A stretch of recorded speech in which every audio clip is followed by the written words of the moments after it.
Nous allons créer un cadre sur cette photo. Nous allons d'abord agrandir le canevas. Donc, fichier, image, taille du canevas. Nous allons l'agrandir de 200 pixels en largeur et en hauteur. Les maillons de la chaîne ne sont pas liés. Il faut les laisser ainsi. Ici, je tape plus 200. J'active maintenant le champ hauteur. Je constate que dans la largeur, on a ajouté 200 pixels. J'ajoute également 200 pour la hauteur. Je clique sur le bouton centrer. L'image est centrée dans le nouveau canevas. La hauteur a été augmentée également de 200 pixels. Je clique sur redimensionner. Je crée un nouveau calque. Je l'appelle passe-partout.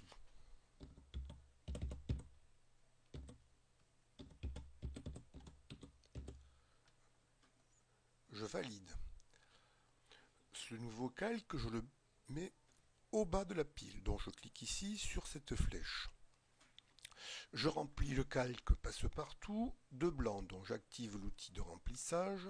Remplissage avec la couleur de premier plan serait le noir. Donc il faut que je remplisse avec la couleur d'arrière-plan. Donc je coche cette option. Je clique ici. Le passe-partout est rempli de blanc. Je vais encore agrandir le canevas de l'image. Donc image, taille du canevas. Cette fois, je vais ajouter 100 pixels. Plus 100 ici. Je vais sur le champ hauteur. Plus 100. Je clique sur le bouton centrer. Je fais redimensionner. Donc je veux que le calque passe partout maintenant ait la même taille que le canevas.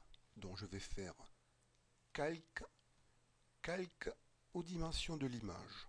Donc les pointillés maintenant entourent bien le canevas. J'active l'outil de sélection contiguë pour sélectionner cette zone. Je fais un clic, cette zone est sélectionnée. Je crée un nouveau calque, je l'appelle cadre. Je valide. Je reste positionné sur le calque cadre. Je laisse la sélection active. Je vais remplir cette sélection avec une couleur. Donc je clique ici, je vais choisir une couleur, plutôt dans les bruns, cette couleur. Je valide. Je vais remplir avec cette couleur. Je suis donc sur le calque cadre. L'outil de remplissage, et attention, il faut de nouveau cocher remplissage avec la couleur de premier plan. Je clique ici, voilà. Je laisse la sélection active et je crée un nouveau calque. Je l'appelle reflet. Je valide, je suis positionné sur le calque reflet. Je fais sélection, réduire. Et je vais réduire de 15 pixels. Donc je laisse ici 15, je valide. Je vais maintenant remplir la sélection de blanc. Donc, outil de remplissage, remplissage avec la couleur d'arrière-plan. Je clique ici. Sélection, aucune, je n'ai plus besoin de cette sélection. Je suis toujours positionné sur le calque reflet.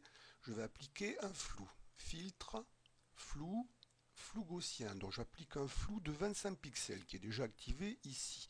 Donc je laisse cette valeur et je valide. Je vais placer maintenant le calque reflet en mode fusion de grains. Donc je clique sur cette flèche ici, dans la partie mode, et je sélectionne fusion de grains. Voilà, nous avons l'impression que le cadre est en relief.